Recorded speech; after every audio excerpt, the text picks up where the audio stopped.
Hello and welcome to my guitar rig. This is specifically my two pedal boards with a few pedals that didn't even fit on. Anytime anyone I know, guitar player or not, who sees this mess asks me what's going on and what everything's doing here, so I'm going to explain it. First of all, we have a switcher box, channel switcher for this Hughes & Kettner Attax 80 amp. This amp has two channels, one that's clean, one they call lead, and this little switch changes between two modes on that lead channel. It would have been nice to put some kind of switch here on the floor for that, but Hughes & Kettner, I guess, didn't feel the need. So anyway, the board itself is medium density fiber board. Typical subflooring material is what it is. I went and drilled all these 1/4 inch holes. It's a 1-inch grid, and then I went and offset the grid 1/2 inch up and to the right and did another 1-inch grid. So it's two 1-inch grids overlaid, offset 1/2 inch. It in theory gives you enough slots to put down any size pedal. They're all just held in place with dowels so they don't slide around. You can pick them up. I don't have anything strapped down or velcroed or anything else, mostly to make it easy to move things around. I have a lot of pedals and sometimes I'll swap things out, so I make it easy for myself. As far as powering all this stuff, I got one big old power strip. I need this because there's different ways things get power. Things like this pedal is hardwired in and it just has a plug. There's no transformer. Most of the stuff is powered off of this Voodoo Lab pedal power. It's called an ISO 5 because it isolates the power supplies, and you can plug in 5 things. One of them is 18 volt, which is not the most common, but line 6 and some manufacturers like that require 18 volts. I do have something that requires a 12 volt. It's not plugged in here right now, but it's a distortion pedal, and the others are 9 volts. So I'm using 4 out of the 5 possible slots only because I don't have an 18 volt requirement right now. So anyway, 4 9-volt supplies, and because I got so many pedals, I still got 2. On transformers, different ways to solve this. A bigger isolated power box. I'm pretty sure Voodoo Lab makes one that's bigger. Other companies make them too, but for now this is working for me, so it's okay. So the pedals are laid out in a pretty traditional manner where we start with EQ and gain type things. A wah pedal, if you think about it, it really is a type of EQ. It's just a variable, sweepable EQ based on where you got the pedal.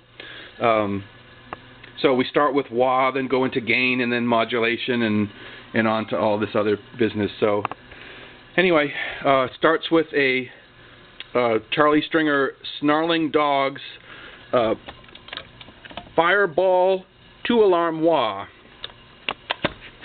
It's a nice wah pedal, and it's super cool because the eyes light up on the dog. Grrr.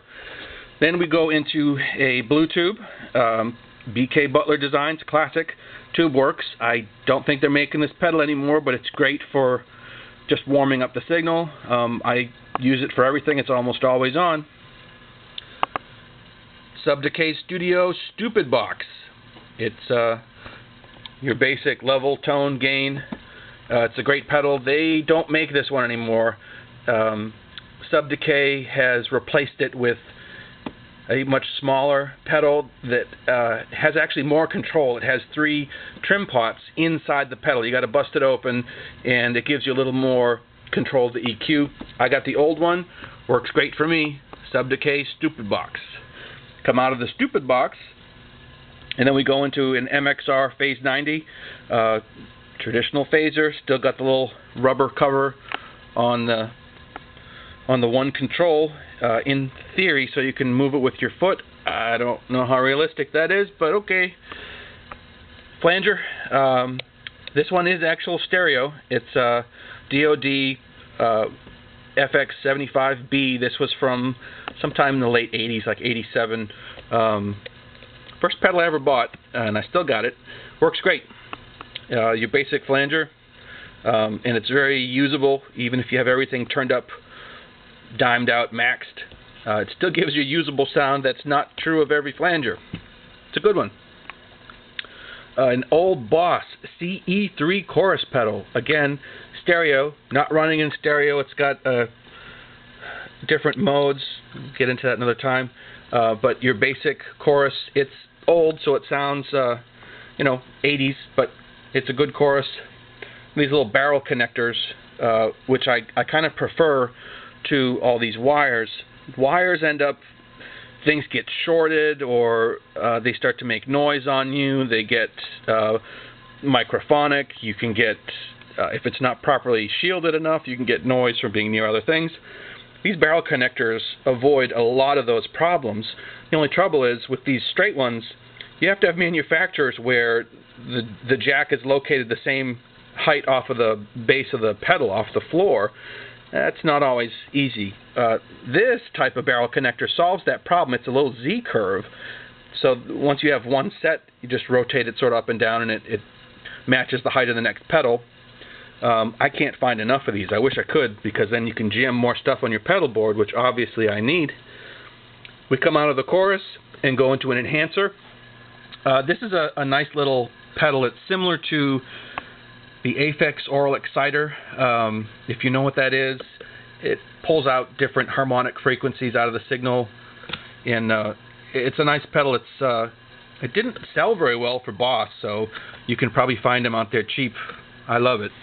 I come out of the enhancer and go into this thing, which is a Rocktron Hush 2 unit. It's super simple. It's a half rack unit. I obviously don't have rack mounted effects. I just run on the pedal board, and it's fine like that. I never have to adjust it. I have it set once, and it takes out a lot of the inherent noise and hissing. When you start running all these pedals, things get noisy, so that really cleans up the signal well, and it's great. I recommend it on everyone's pedal board. I come out of that and go into a Radial Engineering Big Shot ABY pedal. It's a switcher box, and basically it's just two loops. This one switches between loop A and B. This one turns on both. This is the signal coming in from the Hush unit. This empty slot is for a tuner. I don't typically use that. I'll tune things beforehand, or I'm just not running a tuner here. This one is channel A. A goes up here to the Hughes and Kettner, and then B goes on to yet another switcher box, and if you want both, you can turn on both. So going on to channel B goes to this switcher box. Same thing, ABY, either A or B here, both over here. This one is powered. This one is not. Not completely sure what it's doing with the power, why it needs it, but it has it, so okay, that's a whirlwind. Channel A goes on here to all these effects, which eventually takes us to the Marshall. Channel B takes us to this Tech 21 Trademark 10. This is an analog modeling amp. It's sort of based on the Tech 21 Sans amp box that was real popular for recording in the late 80s, early 90s. It's a nice amp. I'm not running it through all this stuff because it doesn't need it. This modeling amp will model like a blackface Fender. It'll do a Vox AC30, like a Mesa Boogie type hot rodded California, they call it. They can't use actual names, obviously, for trademark reasons, which is funny because it's called a trademark. So basically, this pedal board is controlling. These are your basic effects: wah, gain, phaser, flanger, chorus, and then those effects are either affecting things here or things here. Yes, it affects the Marshall, but then you also have all this business. So that's channel B. Channel A goes out to this Morley wah. Yes, I know I got that wah pedal over here. I got another one over here. What if you're running in stereo and you have this either clean or distorted with no wah, but you want wah over here? That's how you do it. So a Morley Power Wah, that's a nice pedal, totally different tonal character than the Snarling Dogs. Super clean because it doesn't use one of those phasal inductors. It uses an optical circuit, which keeps it super quiet.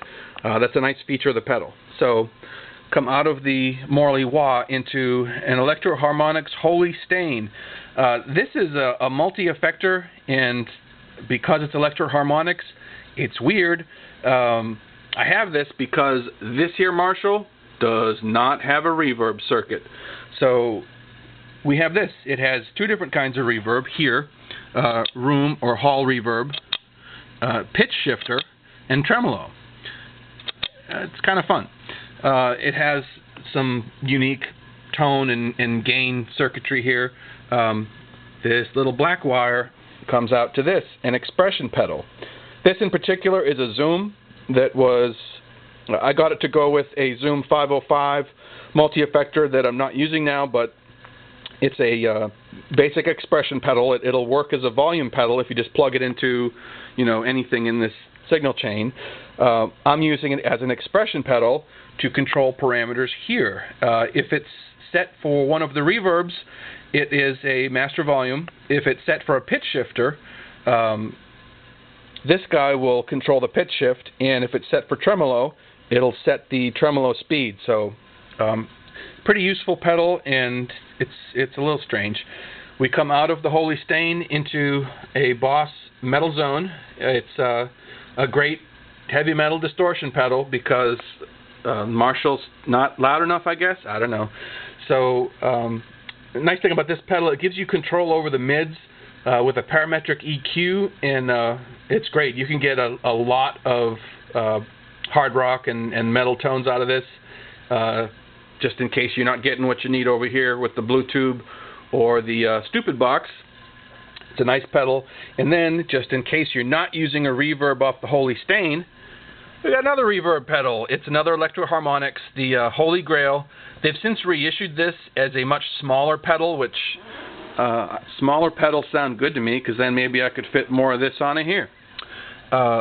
It has 3 different modes. There's a spring reverb, a hall reverb, and something they call flurb, which is a weird mixture of flanger and reverb.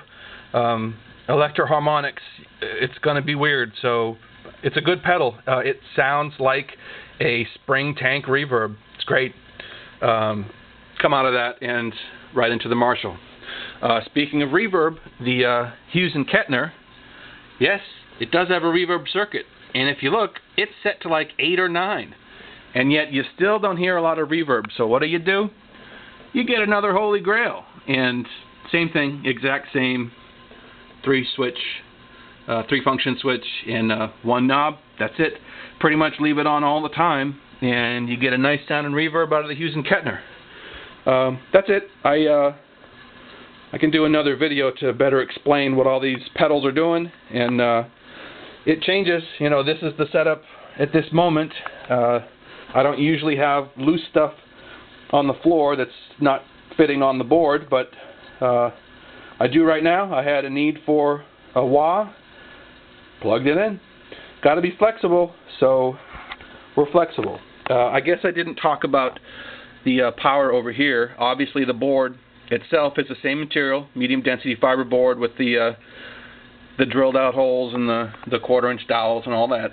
It's another power strip.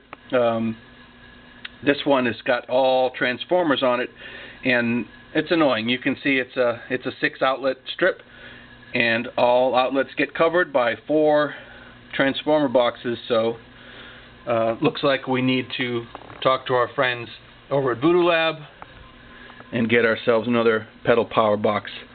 That's it. Thanks for watching.